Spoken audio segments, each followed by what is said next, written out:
বাহ বাহ বাহ বাহ, সব সভাসদগণ উপস্থিত হয়েছে, তাহলে শুভ কাজ তাড়াতাড়ি শুরু করা যেতে পারে। তাড়াতাড়ি শুরু করে দিন, শুভ কাজ আছে যত।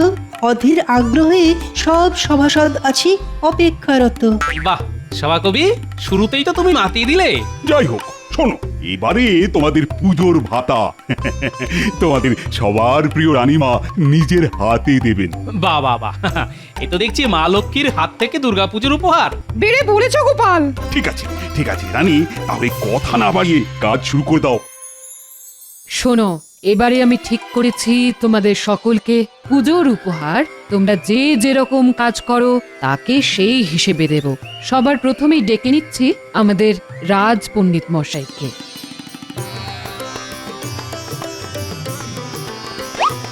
তুমি রাজ পণ্ডিত, সেই জন্যে তোমার জন্য এবছর এই 10টা মোহর আর একটা ধর্মগ্রন্থ উপহার দিলাম। ধন্যবাদ রানীমা, আমি এই গ্রন্থ অবশ্যই অধ্যয়ন করব। এরপরে আসবে রাজ জ্যোতিষী।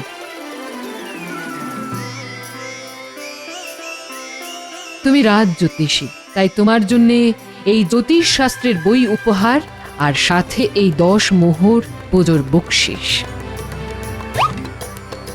সভাকবি, তোমার জন্য এই কলম আর খাতা উপহার রইল আর সাথে 10 মোহর বকশিস। এই খাতায় কলম দিয়ে ভরিয়ে তুলব ছন্দ। আমার জন্য পুজোর উপহারটা হয়নি মোটেই মন্দ।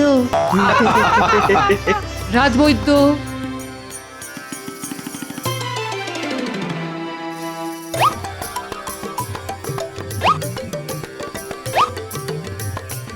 এরপর আসবে গোপাল। গোপাল, তুমি আমাদের রাজসভার এক রত্ন, সবাইকে হাসি মজা আনন্দে মাতিয়ে রাখো, কিন্তু বাড়িতে তোমার গিন্নির সাথে অশান্তি লেগেই থাকে। তাই তোমার জন্য এই 10 মোহর পুজোর বকশিস আর তোমার গিন্নির জন্য এই শাড়ি উপহার রইল। তাহলে তোমার বাড়ির পরিবেশও হাসি খুশি থাকবে। ধন্যবাদ রানীমা, এই শাড়ি পেয়ে আমার গিন্নির রাগ গলে একেবারে জল হয়ে যাবে, তারপর ওই জলেই আমাকে ডুবে থাকতে হবে। গোপালের এই কথা থেকে প্রমাণিত হলো যে রাগ বরফের মতো কঠিন পদার্থ। রাগ কমে গেলে সেটা জলের মতো তরল পদার্থে রূপান্তরিত হয়। এরপর আসবে মন্ত্রী। মন্ত্রী, তুমি তো আমাদের রাজ্যের মহারাজের পরে সবচেয়ে সম্মানীয় পদে রয়েছো। তোমার কর্তব্য রাজ্য পরিচালনার জন্য মহারাজকে সঠিক মন্ত্রণা দেওয়া, কিন্তু মহারাজ সেই দিক থেকে কোনো দিনই তোমার কাছ থেকে উপকৃত হননি। তাই তোমার জন্য অতিরিক্ত কোনো উপহার নেই, শুধু রয়েছে এই 10 মোহর উপহার। ধন্যবাদ, আমি এতেই খুশি রানীমা। সবাই পেল, একটা গোপাল পেল, আমি পেলাম না। ঠিক আছে, তাহলে রাজসভা আজকের মতো এখানেই সমাপ্ত। তোমরা জমিয়ে পুজোর কেনাকাটা করো, আনন্দ করো, আর সবাই রাজবাড়ির পুজোয় এসো কিন্তু।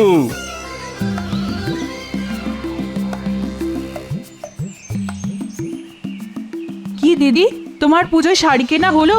আরে না না, কাল বাদে পরশু পুজো শুরু হয়ে যাবে, কিন্তু এখনো পুজোর শাড়ি পেলাম না। হ্যাঁ, দাদা নিশ্চয়ই কিনে দেবে, অপেক্ষা করো। দেখা যাক ভাই, কবে শাড়ি পাই। আজ আসি। হ্যাঁ,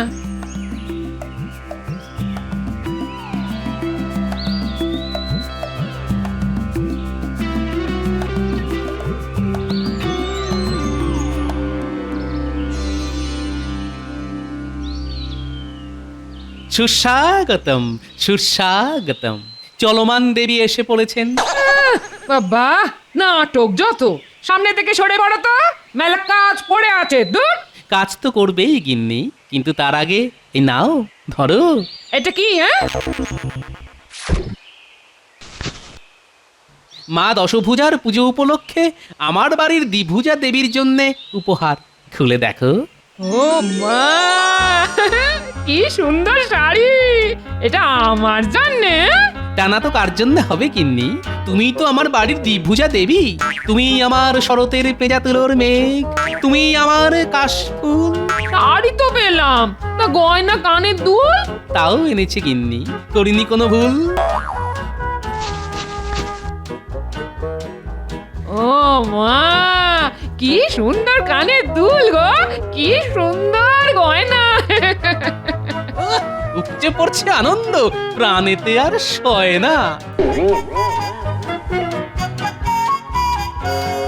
যাক বাবা, রানীমা শাড়িটা দিল বলে শুধু গয়নার উপর দিয়ে পুজোর খরচ মিটে গেল।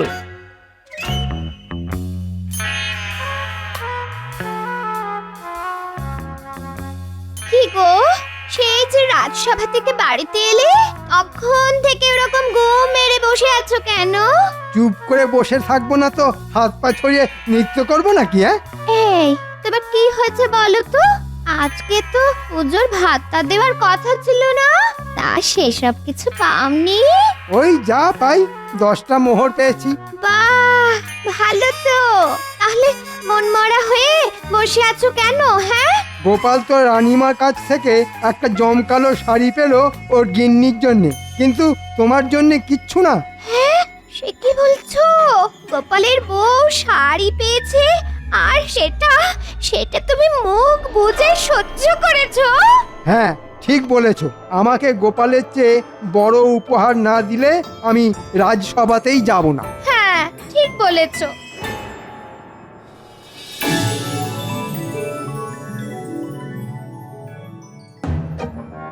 এ কি, রাজসভায় সবাই আছে, তবুও যেন কেউ নেই মনে হচ্ছে। আগে আজ মন্ত্রী মশাই আসেননি এখনো। যা বাবা, মন্ত্রীর আবার কি হলো?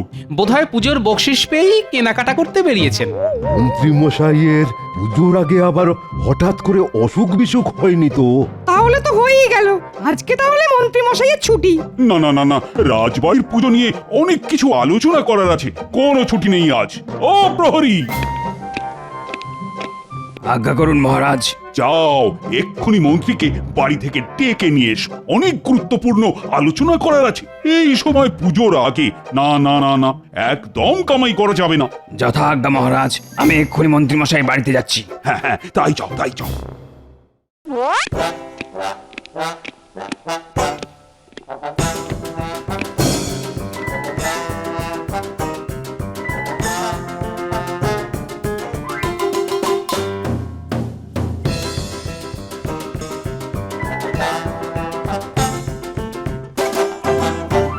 মন্ত্রী মশাই, ও মন্ত্রী মশাই, বাড়িতে আছেন? আমি প্রহরী, মহারাজ আমাকে পাঠালেন। কেন, কি হয়েছে? মহারাজ বললেন আপনাকে রাজসভায় আসতে, রাজসভায় গুরুত্বপূর্ণ আলোচনা করবে।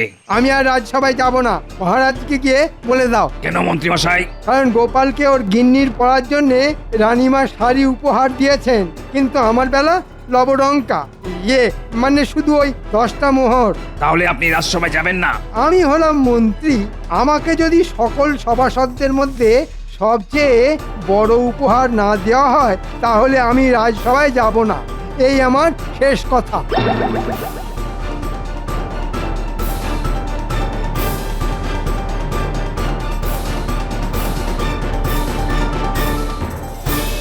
ওই তো প্রহরী এসে গেছে।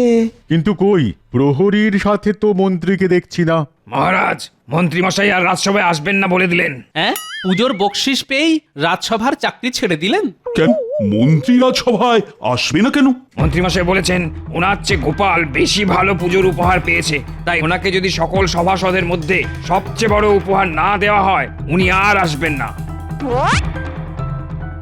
এ আবার কেমন বায়না? এসব বায়না নয় মহারাজ, এ হলো হিংসে। রানীমা আমার গিন্নির জন্য শাড়ি দিয়েছেন, তাই মন্ত্রী মশাই হিংসায় জ্বলে পুড়ে মরছেন। এ তো মহা সমস্যা হলো। সত্যি তাই, মন্ত্রীটা না চিরকাল হিংসেই করে এলো। মহারাজ, অত চিন্তা ভাবনার কিছু নেই, আপনি ছেড়ে দিন। মন্ত্রী মশাই চলে গেছেন, ভেবে দিন দুষ্ট গ্রহের প্রকোপ রাজসভা থেকে নামলো। না না না না, এরকম ছেড়ে দিলে তো হবে না। হিংসা ঘৃণা অতি মারাত্মক বিষয়, কেউ হিংসা করে কখনোই উঁচুতে উঠতে পারে না। মন্ত্রীকে তার শাস্তি পেতেই হবে। মহারাজ, আমার মাথায় একটা বুদ্ধি এসেছে, যাতে মন্ত্রীমশাইকে সবচেয়ে বড় উপহার দেওয়া হবে আর তার সাথে উচিত শিক্ষাও দেওয়া যাবে। কি বুদ্ধি গোপাল? মহারাজ, আপনি বরং আপনার হাতিশাল থেকে আপনার প্রিয় হাতিটা, যাকে আদর করলে মাথার ঘন্টা নাড়ায়, সেই হাতিটা আমাদের মন্ত্রীমশাইকে উপহার দিন আর বলুন এটাই ওনার জন্য এবছরের পুজোর উপহার। এই হাতি পুষতে গিয়ে ওনার ঘটি বাটি সব চাটি হয়ে যাবে। হিংসা করলে কি ফল হতে পারে সেটা উনি তখন হাড়ে হাড়ে টের পাবেন। সাবাস গোপাল, সাবাস। তুমি তো কথাটা মন্দ বলনি। আমার প্রিয় হাতির আমার বায়না অনেক। বেটা 3 বেলা 200 করে সারাদিনে মোট 600টা রুটি খায়, তার সাথে বেলা প্রতি 10 করে দুধ। ওই হাতি পুষতে গিয়ে প্রতি মাসে আমার রাজকোষ থেকে অনেক টাকা পয়সা বেরিয়ে যায়। তাই ওই হাতির দায়িত্ব মন্ত্রীকে দেওয়া হোক পুজোর আগে। তাহলে খরচ আমার অনেকটাই কমবে। হ্যাঁ মহারাজ, তাহলে আর দেরি কেন? এক্ষুনি হাতি নিয়ে বেরিয়ে পড়ুন আর মন্ত্রীমশাইকে বলবেন এই হাতির একটু অযত্ন হলেই মন্ত্রীর রক্ষে থাকবেন। হ্যাঁ হ্যাঁ হ্যাঁ, তাহলে তাই চলো, তাই চলো।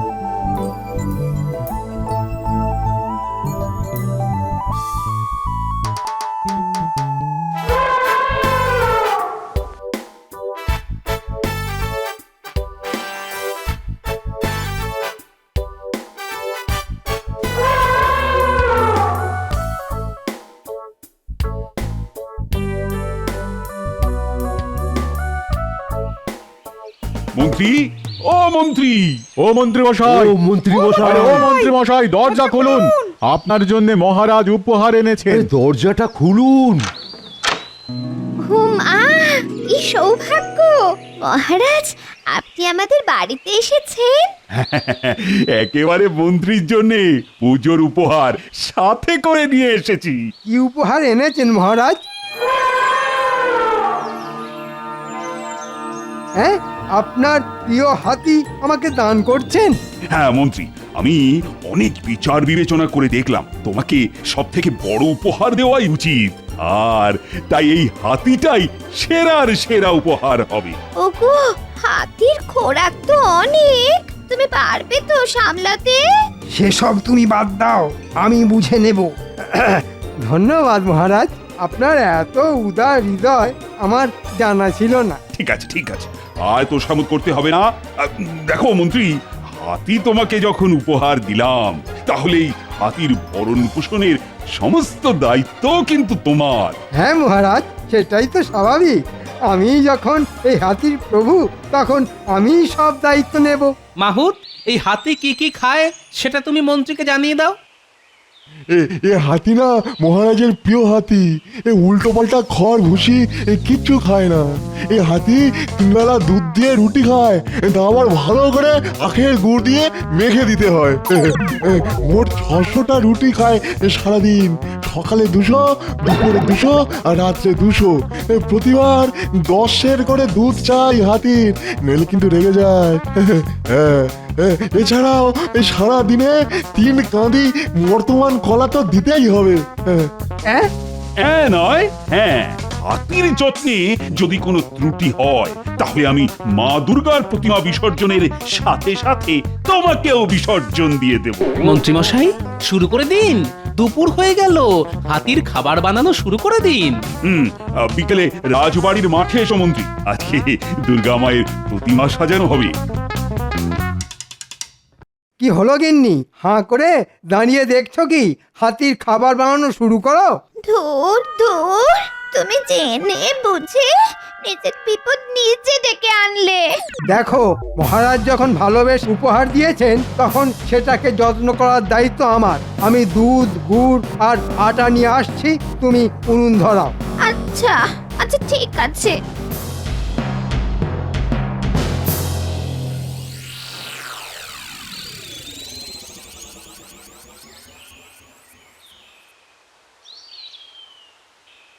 কই মন্ত্রী তো এলো না। দেখুন মহারাজ, মন্ত্রীমশাই হয়তো এখন হাতি নিয়েই ব্যস্ত আছেন। পুটি, মা দুর্গা ত্রিশূলটা দে তো। এই নিন পণ্ডিত মশাই। ব্যাস, আমাদের ঠাকুর সাজানো হয়ে গেল। এরপর কালকে থেকে শুধু হাসি মজা আর আনন্দ। পণ্ডিত, কালকে তো ষষ্ঠী, বিকেলে ষষ্ঠী পুজো কখন হবে? গোধূলি লগ্ন পেরোনোর পরেই ষষ্ঠী পড়ে যাচ্ছে। সবাই চলে এসো কিন্তু। হ্যাঁ মহারাজ।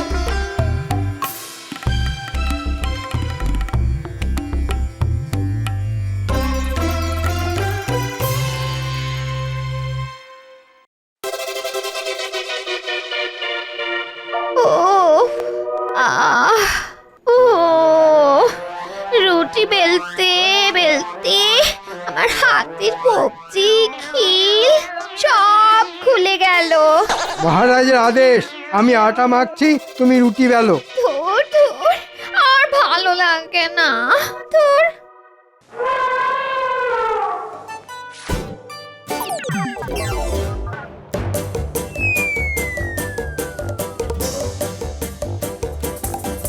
আরে বাবা, দিচ্ছি দিচ্ছি।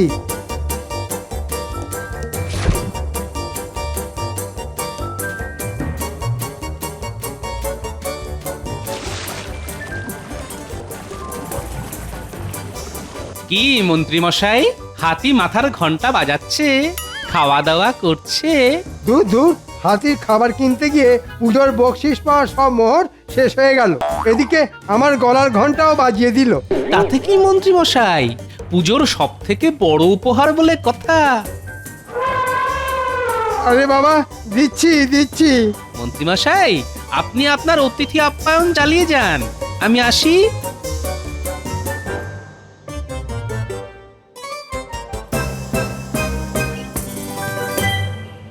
এবার নবপত্রিকা সাজানো হবে। কি ন্যাপলা গুলটে পুটি সবকিছু জোগাড় করে এনেছিস তো?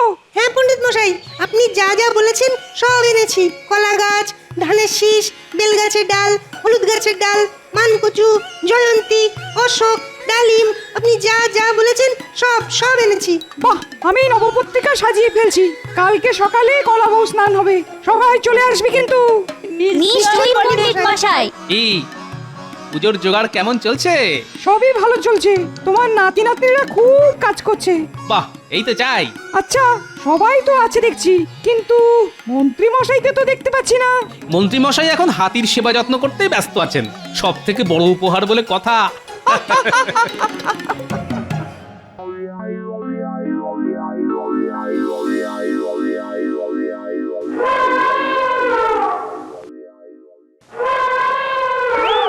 ওই দেখো, আবার সকাল সকাল ডাকাডাকি শুরু হয়ে গেছে।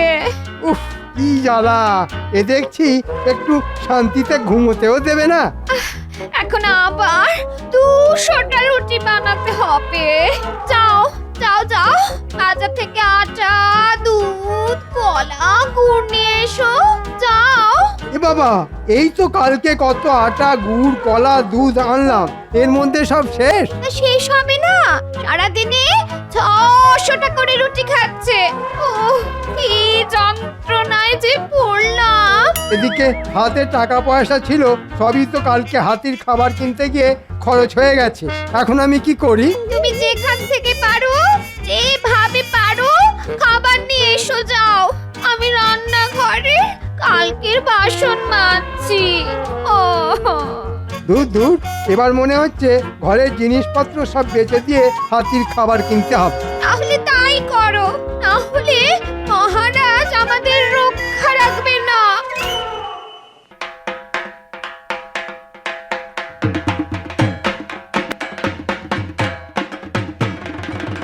গোপাল, রাজবাড়ির পুজোয় কালকে থেকে সবাইকে দেখছি, কিন্তু মন্ত্রীকে এবারের পুজোয় দেখতেই পাচ্ছি না কেন? মন্ত্রী মশাই দুর্গাপুজোয় কিভাবে আসবে বলুন? তিনি তো এখন আপনার প্রিয় হাতির সেবা যত্নেই ব্যস্ত আছেন।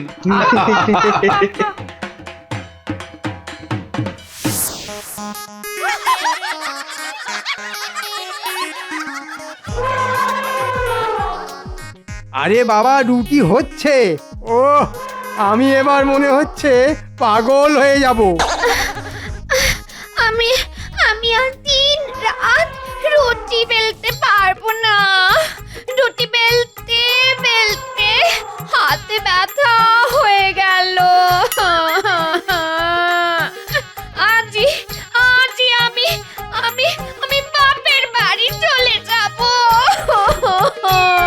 বাবা।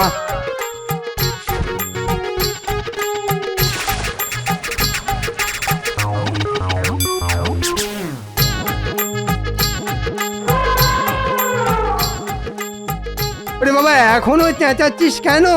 রুটি তো দিলি, কলা কি খেতে দিয়েছো? এই মরেছে, কলা তো আনা হয়নি, আর আনবই বা কি করে? আমার হাতে আর একটা টাকাও নেই। তুমি তুমি যেখান থেকে পারো কলা নিয়ে এসো, নইলে নইলে কিন্তু সর্বনেশে কাণ্ড হবে বলে দিচ্ছি। হাতির খাবার জোগাড় করতে গিয়ে আমার রাজসভায় পড়ে যাওয়ার পোশাকটাও বিক্রি করে দিয়েছি। এ বাবা, ওরে বাবা, যাচ্ছি যাচ্ছি। এখন আমি কলা পাই কোথা থেকে? যাই, ওই একটা কলা গাছই নিয়ে যাই।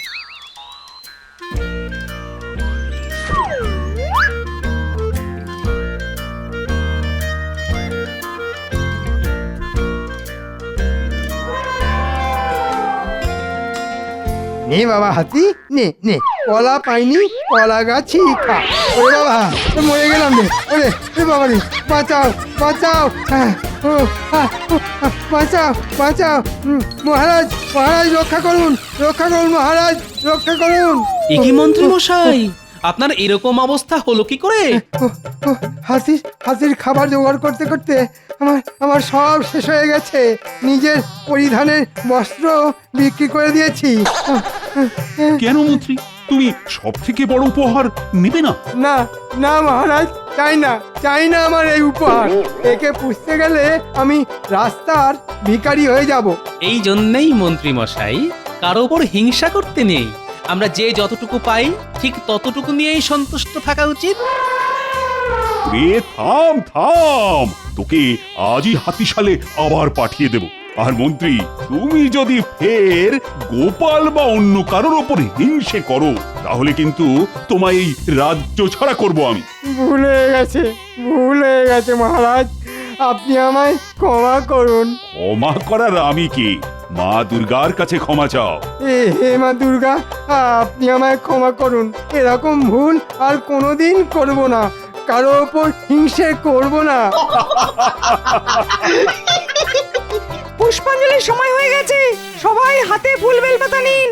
মন্ত্রী মশাই, আপনিও নিন।